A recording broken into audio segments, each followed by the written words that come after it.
Top TV, Truth of the People. Hello good people and welcome to this episode of The Squad. I am Doris Nyagia. Kama kawaida mimi ni Jonathan. And you're hanging out with the girl Sly. So in today's episode, all of us are, I think, over 20. So like we've already had about 20 years or so in this earth. So there are those things that we have done in our childhood that defined who we are today or what we have become. So in today's episode, we are going to be telling, each of us is going to be sharing their experiences in terms of the question I ask. So I'm going to be posing a certain ideology for you to define for me how it was for you in your time as a child. Are you ready, guys? Yes, we are. As ready as I'll ever be. Okay, so now we'll start. So in terms of beatings, I want to start with you, Jonathan. Tell us, like, in terms of beating, what is that one iconic beating that you remember, either from a parent, teacher, or wherever? Tell us about an iconic beating you ever received as a child. What? There was this time, tulikuwa tunachota maji. So, sisi tukaamua twende to swim. Unaona? Kwa mto. Kulikuwa na mto fulani kwa huko kwa shisho yangu. So, tukaamua twende to swim. But mama alikuwa anategea maji. But sasa tulikuwa kwao, unaona kwa kina mamake. So, sijui kama she wanted to show her mom that pia yeye anaweza piga watoto wake. Tulipigwa, alafu mara ya pili kuendea maji, akatema mate chini, akasema before ikauke tukue tumerudi. I've never forgotten that. That is an African mother. Mukachapwa after kurudi juu definitely ilikuwa imekauka. Si ndio, sasa si ni kukimbia within tunaambiwa ati hiyo mate yenye ametema before ikauke tukue tumerudi na maji. But sasa hadi hatuko tumekula lunch. So it was sijaisahau, like sijui alikuwa anataka ku prove point. But hiyo ndo kitu ilikuanga that is your one iconic one. Sly. I think mine would be this one time my dad was shapika. So she asked me to help her set the table. I'll come pick ugali na some nice beef stew. So amenipatia ugali and then my mom used to like unajua vile msaki shapika ugali na shape. My mom used to shape it into a perfect ball. It was a perfect ball. So it was on a flat plate. Umesema ball. Yeah, like ugali na shape wangu nini? Inakwanga pyramid. Unakwambia hivi. Wait, ugali pyramid. Umesema ball. Yes, it's like the way once you put it on a plate and then now una shape na ile mwiko. Like it was a perfect ball. I so swear that was not my fault. Okay. So while I was taking it to the table, mimi nilikuwa na watch TV. Ugali kaanguka ikarol chini. Wah. Alafu ile design yenyewe na mama tunachukua ugali chini ya kiti, madeni huwa anatokea. Oh my god, sema drama. Immediately nikaanza kukimbia. So now I'm running and then ananiambia, "Unakimbia? Kimbia uone kama sasa kufikia." Like deep down I know hata nifikia. But mimi sasa it was iconic for me because I think I brought myself back for the beating. Like that was a dumb moment. Nilijirudisha kuchapwa. Najua kikimbia hata nifikia lakini nilijirudisha kuchapwa. Yeah. So ukaenda umekimbia juu ya ugali. Nimekimbia juu ya kuchapwa. Alafu ukajileta. Sasa nikajirudisha ndo sasa nichapwe juu nishaoniwa. Nikikufuata na kufikia. So najirudisha ndo nichapwe. Oh sorry. Na ulipika ingine? Zigi tulikula tu. Lakini ilikuwa tu story yangu na madeni wale who found out about it. Unajua mwezi ambia watu mmeangusha ugali alafu mwanza jam. Utasema pika ingine mother at your time. So I think for me there was this one time. So kwetu ni Rongai, ushago kwetu ni Tetu Nyeri. So there is this one time tukaenda ushago, like tumetoka huku mamangu amenunua shopping, ameweka, tukaenda. So kufika shopping center ya ushago haikuwa distance mbali na home. Mimi nikapewa shopping bags, nikaambiwa fanya hivi, wewe peleka tunakuja. Wakasahau kunipea fungo ya nyumba ya ushago. Sasa mimi nikateremka nikaenda. So kuenda nikaeka vitu kwa mlango, alafu nikaanza kutoka kuenda kuanza kucheza na watu na kuongelesha watu. In the process nirudi shopping center nikaitisha fungo. So si mimi nimeacha vitu kwa mlango. Si mimi nikaenda. Kama mama mjaniachia fungo akaniambia sawa twende home. Kwenda home. Vitu pale kwa mlango, sukari imekatwa karatasi, imekuliwa sijui na nini. Na mama wangu nimeambia ulikuja ukafungua sukari ukaanza kulamba. Unajua like ni normal mtoto mdogo kulamba sukari. So like naelewanga hangeni understand. Naomba kimamsi mimi hataki kuniamini. Aki alikata branches za miti ya fence ya ushago akanichapa. Inaisha anachuna ingine. Inaisha anachuna ingine. Up until today I have a mark to show for that beating. Like niko na mark hapa kwa back yangu. Hadi nikiwa mdogo growing up nikamwambia mama, atipa na ninahisi uchungu. Alafu akiniuliza ni nini na mazi ni wewe ulinichapa. Amba nilikuchapa. Ile siku. Ananiambia ati mimi sikukuchapa na mwambie ni wewe ulinichapa ile skari. Lakini aki si mimi nilikula skari. Hiyo kuku ama huo mtu ulinikosea bibi. Nilikosea. Nilichapwa mpaka leo hiyo ibunda hata itawaisha. So hizo ni beatings. Tuende kwa witty experiences. In terms of witty experiences, hizi naongea vitu uliwahi fanya. Hata wewe ukiketi chini unajiuliza, sis bro. Yeah. Kwani nilikuwa na nani ndani yangu juu hapana? Wewe hizi kuwa hata ni mimi. Jonathan, nikiwa class 6 nilikuwa nabebwa na gari ya shule. So tulikuwa tunakaa na jamaa fulani alikuwa anaitwa Freddy sana kwa hiyo gari. So nikachukua pen, unaona kwa kiti yenye ilikuwa mbele yangu, nikaandika Lucky Dube. Sasa ilikuwa Friday. So saa 2 tulikuwa tunaenda shule na Sunday. Sasa Monday tukaulizwa, nani aliandika watu wa reggae, watu wa kuvuta bangi? Hakuna mtu alisema. Tuesday, Wednesday. Sasa Friday, Thursday ndo kesi ilikuwa the whole day. Mimi nimenyamaza tu. Sasa Freddy hakuwa anapendwa na mwalimu. Alipigwa anisemi. Alipigwa. Sasa mimi kuitwa, mimi nikasema mimi sijui. Nilikuwa tu nimenyamaza. Hadi wa leo Freddy atuongeange naye sana cause yeye alipigwa, akafukuzwa, akakuja na mzazi ati anataka anasoma ndo aende kusikizanga watu wa reggae, sijui watu wa bangi, sijui nini. Walai nilideny kabisa. Karibu mpaka nilie tu nikisema si mimi. But mimi ndo nilikuwa nimeandika. kuogope. Hadi wa leo naonanga nilikosea but Ilishafanyika. Ilishafanyika. Wewe hatari. Wewe, we see you. Like I think my experience inaweza kuwa there's this one time you are home. The house we used to stay at ilikuwa inasumbuanga story ya sink ya kitchen, ilikuwa ina drip maji. So my dad had tried to fix it akashindwa. Akaleta plumber akajaribu kuifix akashindwa. So one time nimeboeka tu niko kijani. Nikasema acha ndio nikaangalie hii drainage system inajifanya aje. So nikaanza kuitoanisha. I don't know what was sijui nini nilikuwa nafanya, sijui nini nilikuwa na expect to achieve. Nikaanza kuitoanisha and I managed to figure it out na nikai-repair. Nikaeka mpaka tape and all. It was like completely fixed. So in the evening my dad comes back and is like, nani alikuja kufix his sink? Nikamwambia kuna mtu ndo nilifix. Ati hapana, ulileta mtu kwa nyumba. Nikamwambia hakuna mtu nilileta kwa nyumba. Like say thank you. You're accusing me of things I've not even done. And you've not even said thank you. Over kitu yenye ilikuwa imeshampatia headache. That was a witty moment for me. Since then, sijai fix anything else in my life. Let me start by asking like so wewe inaonekana kama given a different career path, ungechukua career gani? An engineer. Engineer. Yeah. Engineer, which exactly based off of that one experience. The mechanical exactly. engineer. That is what I was aiming at because based off of that experience, I would be a perfect mechanical engineer. Wow. Yeah. So me there is this time from a very young age I didn't have like specific friends unless the ones from like I had just friends like hawa ni wa shule, hawa ni wa home. Wewe tunapatananga tu Sunday, wewe tunapatananga tu Monday to Friday hivyo. So I had met some two girls huku Rongai. So tulikuwa tunapatana tu na wao Sunday. Lakini haki hao watu wangenipeleka kwa shetani. Lakini tunapatana tu Sunday.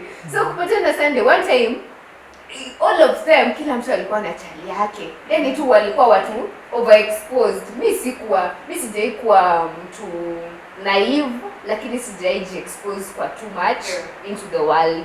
So like wao walikuwa tu like kama ni stories za machali ndio wanasema. Wacha niseme bluntly ama nijaribu ku. I know that group of girls. I know that group of girls. Exactly. So this one time wakabeba machali zao ati Doris twende kwenu. Sasa si wakabeba mimi hata pia mimi nikapewa chali. kwa hiyo siku nikafikswa chali hiyo siku akata nakumbuka huo boy namjua hadi sahi. So tukaenda side za home. Side za home hiyo siku Sunday mama jaenda church.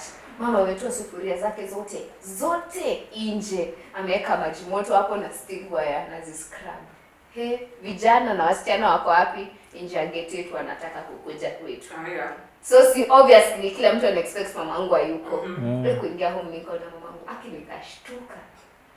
Nimeshangaa gani? Nitafanya nini? Mimi kuna kijana hapa anasema ni chali yangu na tumekuja na yeye. Niambia mamangu atanipiga kesho sitaiona mimi. So tukaingia na udembishi yangu. Kuingia na yeye anasalimia mamangu, tunaingia kwa nyumba, alafu tukatoka. Ati akaniambia twende tu nizindikishe. Sasa tukaenda kapatana na chali yangu huyu wa kufixiwa wande. Tukaambia huko hatuwezi enda leo. Mamake hapo. Mimi nikawazindikisha. Up until today, that is the utmost level of high pressure mimi nishaisuccumb to. Juu enyewe mbona mnikubali mnipe chali ati tuende kwetu. So it's safe to say you work well under pressure. That's a skill you should indicate in your CV. Just a thought. I think I should. So moving forward, now we'll go to another one. I'll mention stupidity. So I want us, we have mentioned beatings, outwit, stupidity now. What is this one thing you've ever done up until today you are like, that was so stupid of me? Yeah. Jonathan? Nimefanya vitu mingi. Critical. Nimefanya vitu mingi. But kuna hii siku moja tulikuwa tunapika na stove kitambo. Tulikuwa tunatumia stove sana kukinyesha juu. Jiko hatuwezi weka ndani ya nyumba, hatuwezi weka nje ukinyesha. So mafuta ilikuwa inanunuliwa mingi. Ile 5 liter, unaona. So like tulikuwa tumetoka shule na nilikuwa nimeambiwa ati ukiweka maji kwa pepa, uchome pepa haichomeki. Unaona? So nikaamua kujaribu na mafuta. Wow, yes you are stupid. So nikaweka ilikuwa kuna cup ilikuwa napima nayo mafuta. Nikaweka kwa pepa nikafunga, nikawasha kiberiti. Nikaenda nikawasha. Ikachomeka. But sasa shida ni kama ilikuwa na drip kidogo. Sijajichoma inakwanga hapa kwa mkono around hapa. Sasa the problem is nikipata jioni unajua harufu ya mafuta ishangi. Alafu mzazi anapata umejipaka, tulikuwa tunajipaka toothpaste umepaka hapa hivi kote. Sasa badala kwanza nikimbizwe hosi, the first thing ni beating. Aishi. Sasa kutoka hiyo sasa after hata nimepona ndo nilikuwa najiuliza mimi ni mjinga. Na vile nilikuwa napita science. But on the let me give you a brighter side to this. Even some of the biggest scientists we have in the world, their first experiences were just messed up. Just like yours. I think he would have made it to be a very good scientist. Yeah. Shida yangu ilikuwa ku experiment kila kitu. Now, so the curiosity ni kikubwa. Yeah. Especially for a green child. Yeah. So given another chance to choose a career, what would you have chosen? Mimi nilikuwa nifanya electrical engineering course. Mimi napenda stima. But sikufikisha hizo point. Unapenda stima. Umefanya hii challenge ya mimi wasema ati try everything you can. There is a guy with hii stuff ya kuguza stima inaitwa nini? Tester. Anaguza na tester alafu anaweka ulimi blackout. Mimi sijafikisha ujinga hapo.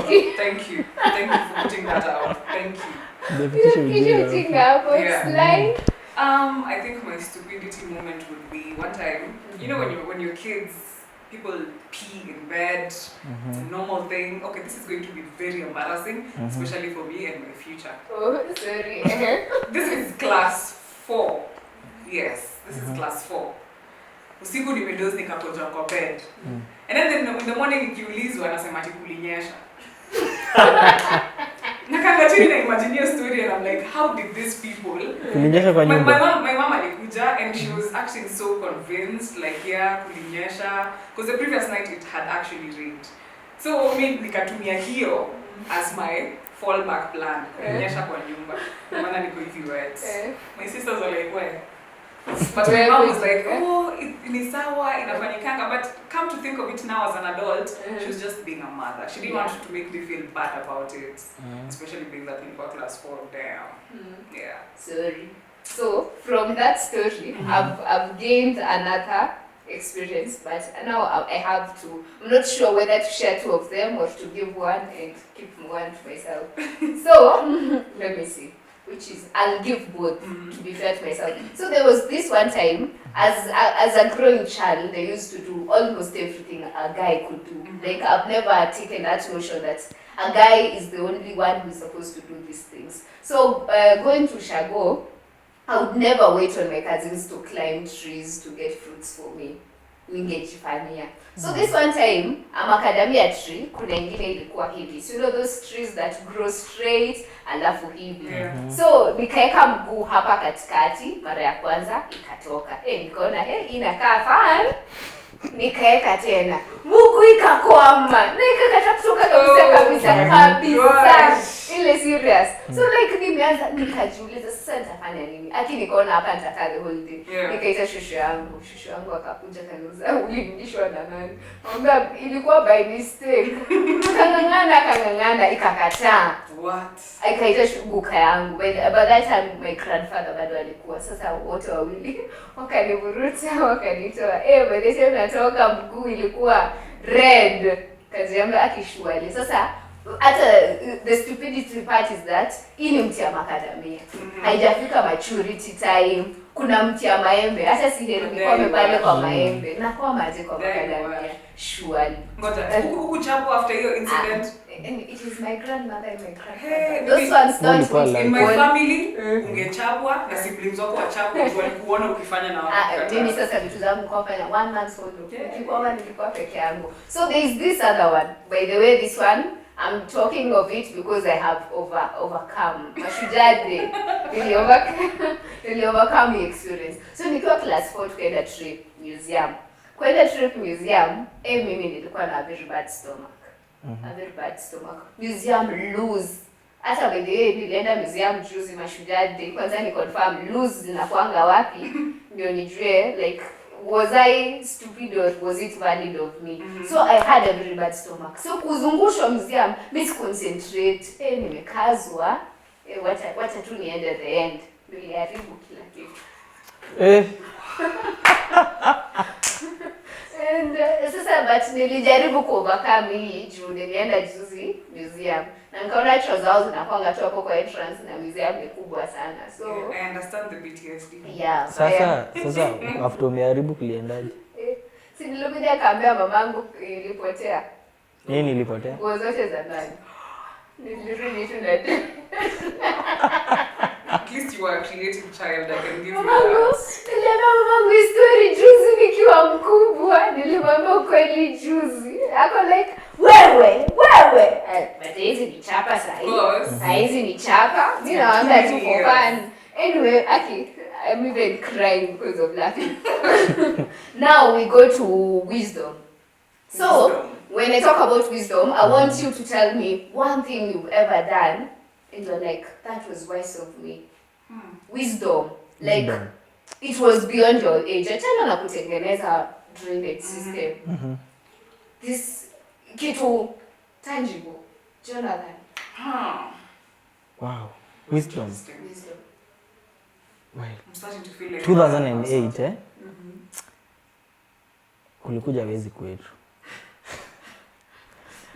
Actually ilianza na stupidity alafu ikamalizia na wisdom.